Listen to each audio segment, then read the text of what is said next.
Hi friends, அடுத்த promo என்னன்னு பார்க்கலாம்.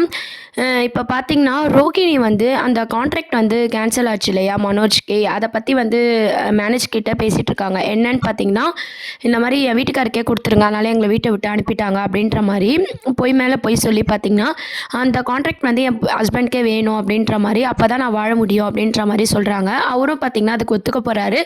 மனோஜை கூப்பிட்டு பார்த்தீங்கன்னா, அடுத்து வந்து அந்த கான்ட்ராக்ட் கிடைக்க போகுது. இது வந்து ரோகிணியால் தான் கிடச்சிது அப்படின்றத ரோகிணி சொல்ல போகிறாங்க. இது மூலமாக பார்த்திங்கன்னா, நம்ம மனோஜ் வந்து நம்ம ரோகிணி இல்லாமல் ஒன்றுமே பண்ண முடியல. ஆனால் ரோகிணி பார்த்திங்கன்னா தள்ளி போனால் கூட நம்மளுக்காக யோசிக்கிறா, எல்லாமே நம்மளுக்காக பண்ணுறா. நம்மக்கிட்ட ரோகிணி இருந்தால் தான் நம்ம வந்து லைஃப்பில் முன்னேற முடியும் அப்படின்ற மாதிரி வந்து எப்பவும் போல் பார்த்திங்கன்னா மனோஜ் கிறுக்காதான் யோசிப்பார் இல்லையா, அந்த மாதிரி பார்த்திங்கன்னா மனோஜ் வந்து யோசிக்கிறாரு.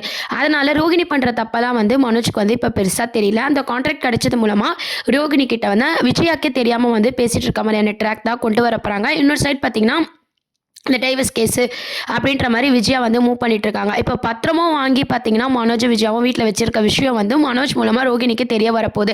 இந்த மாதிரியான ட்ராக் தான் அடுத்த ப்ரோமோவாக கொண்டு வராங்க. அதுக்கப்புறம் பார்த்தீங்கன்னா, இந்த ரோகிணி இருக்காங்க இல்லையா, அதாவது கிறிஷ், அவங்களோட பெரியப்பா பெரியம்மா பார்த்தீங்கன்னா அவங்களுக்கு தர வேண்டிய ஷேரை கொடுக்குறேன்னு சொல்லி கூட நம்ம ரோகிணி வந்து வேணான்னு சொல்கிறாங்க. இந்த உண்மையும் பார்த்தீங்கன்னா மனோஜ் கிட்ட சொல்லி சிம்பத்தியை கிரியேட் பண்ணி ரோகிணி வந்து பார்த்தீங்கன்னா மனோஜ் வந்து எப்படியோ விஜயா கிட்டேருந்து பிரிக்க போகிறாங்க. அதுக்கப்புறம் வந்து ஸ்ருதி ரவி மேட்ரு ஒரு பக்கம் ஓடிட்டுருக்கு. என்னதான் பார்த்தாலும் நம்ம ஸ்ருதி வந்து ரொம்ப கோமா தான் இருக்காங்க. வந்து மன்னிப்பு கேட்டால் தான் வந்து என்னால் வாழ முடியும் அப்படின்ற மாதிரி சொல்லிட்டு இருக்காங்க. ஸ்ருதி எப்படி சமாதானப்படுத்தலாம் அப்படின்ற மாதிரி ரவி பார்த்தீங்கன்னா ஸ்ருதியை தனியாக போய் மீட் பண்ண போகிறாரு. ஸ்ருதியை ரவியும் பேசிக்க போகிறாங்க.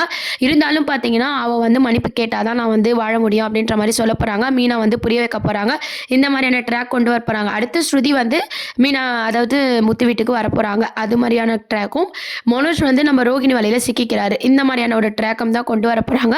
வீட்டு பத்திரம் மாட்டி அந்த வட்டியெல்லாம் போட்டு அதுக்கப்புறம் தான் அடுத்த ட்ராக்லாம் வந்து மூவ் ஆக போகுது. அதுலேருந்தும் ரோகிணி தான் பார்த்தீங்கன்னா காப்பாற்ற போகிறாங்க. நம்ம சிந்தாமணியோட பிளான் தெரிஞ்சு பார்த்தீங்கன்னா, நீங்கள் இதுக்கு தான் எனக்கு இவ்வளோ ஹெல்ப் பண்ணீங்களா அப்படின்னு சொல்லிட்டு சிந்தாமணியோட பயங்கர கேடி ரோகிணி. ஸோ அதனால் பார்த்தீங்கன்னா ரோகிணி தான் வந்து நம்ம விஜயா வீட்டையோ காப்பாற்ற போகிறாங்க. இது மூலமாக ரோகிணி எல்லார் மனசில் இடம் பிடிக்கிற மாதிரி காமிச்சாலும் நம்ம விஜயா கண்டிப்பாக வந்து ரோகிணி ஏற்றுக்க போகிறதில்ல. என்ன ஆக போகுதுன்னு சொல்லி வெயிட் பண்ணி பார்ப்போம். தேங்க்ஸ் ஃபார் வாட்சிங்.